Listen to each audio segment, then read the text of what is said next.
Let's continue reflecting on the legends which give us some divine lessons, and we should not just ignore them. Legends are stories. They are not authentic. They are not really confirmed. They are not written in the Bible. But I really enjoy sharing them with my fellow believers. They are not satanic. Let's look at the one of Peter, Saint Peter. It would have been written in the Bible, but it is not there, so we call it. It is called a legend. When Peter was going to face his martyrdom in Rome, and that is where very many people question the headquarters of the Catholic Church, since it is Peter who is the first pope, the head of the church, appointed by Jesus himself. Why is it not in Israel? No, it is his grave is in Rome. So the headquarters is in Rome, in Italy, where he faced martyrdom. So the legend goes that when the fulfillment of Jesus' prophecy on him, that they will tie you and take you where you don't want, and that meaning his end of life on this earth. So when he was going to be crucified for his preaching about Jesus, he was running away. He was human weakness. You remember he denied Jesus three times. So when he was running away from the crucifixion, he met Jesus, the crucified Jesus. So crucified Jesus told him, Peter, you are running away, and yet I was crucified, and yet you are my follower. Okay, you go. Me, I'm going now I'm going to Rome to be crucified for the second time. Brother, sister, suppose it was you. You, the Lord whom you were swearing before. Now you have met him. Because Jesus is still living. He's here, he's in heaven. So Peter was humbled, and he even made his crucifixion much better. He went back and told the crucifiers that do not crucify me facing up like my master. Crucify me with my head facing down. So we can see that interesting legend there. So that is a legend, but it has a lot of connotation for us. Another one is Judas Iscariot. Judas Iscariot, when he was now ashamed. By the way, we don't have to point fingers blaming others for the sins they have fallen in. Judas Iscariot was actually entrusted even with the finances of the apostles and Jesus for getting some food and the requirements. But temptation overwhelmed him, except that he could not ask for divine assistance. So when he betrayed Jesus, and for him, he thought, since Jesus was performing miracles, Jesus was going to escape the arrest, and he would eat this money from this high priest, the 30 pieces of silver, and tell them, I showed you the man you wanted, and now, why didn't you arrest him?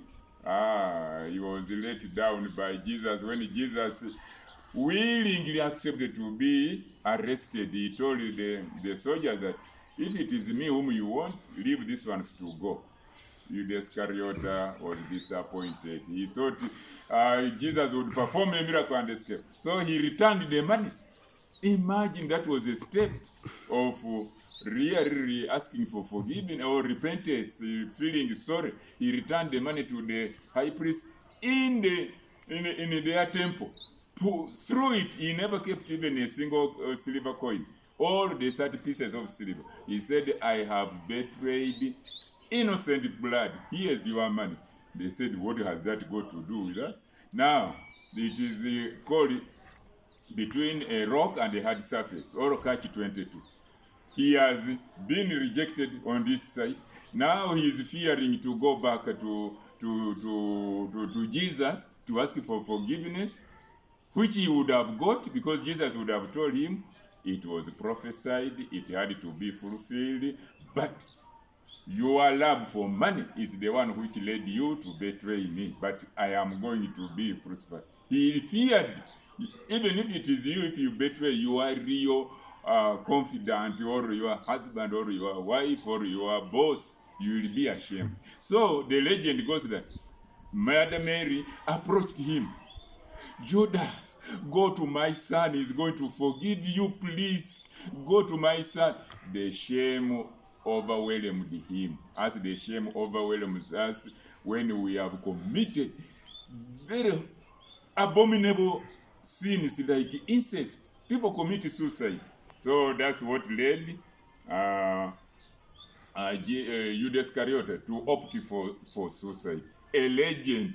It is not written in the Bible that Mother Mary approached Judas Iscariot. Okay, the third one. We have a very fantastic legend here about Saint Denis, who was a bishop of Paris. He was beheaded in the year 250. I hope you will not get a shock, but the shock is he carried his head, which had been severed, to the burial place where he was going to be buried. Angels accompanied him. They accompanied him as he carried his head to the site of his burial in France. Can you believe it? Take it or leave it. Legends are also teaching us about the power of God. With God, you read Matthew chapter 19, verse 26, everything is possible. Carrying the head, can science prove that? Yes, because science is not above God. It is God who is overall. If God can make a human being from soil, what is difficult with any miracle to take place, like somebody carrying a head, and the science will say now, he is no longer a human being, he is a corpse. Yes. How can Jesus come out of the tomb, which was with a big stone, because they had said this impostor can come out and claim that he had resurrected. He came out of this. So these legends, dear friend, they are not stories which are in the Bible. Partly can be in the Bible, but they are recorded. They are recorded. I refer you to Google these days. Everything is in Google. You can go and even Google about Saint Denis, and then you allay your fears about these fantastic miracles. We shall be continuing with some legends. I love them very much because they open my eyes, my mind, and then I know that with God nothing is impossible. Even the resurrection is the greatest miracle which Jesus showed the whole humanity. I wish you a very happy Ash Wednesday, a very happy Valentine. Now you can also see Valentine Day is has coincided with Ash Wednesday. When we are starting to be in a sorrowful mood, Valentine lovers are going to the beaches. Even those who don't know that Valentine was a Catholic priest who was wedding couples because the emperor had refused people to marry because they were not going to the front line to fight. Please, a call to those non-Catholics who don't know about Valentine. It is a saint. So now you find that Easter Monday will also coincide with the first April, which is Fool's Day. What a coincidence of these holidays and coinciding with the days which are mundane. Okay, that is enough for today. We shall have other legends in the future. Thank you very much.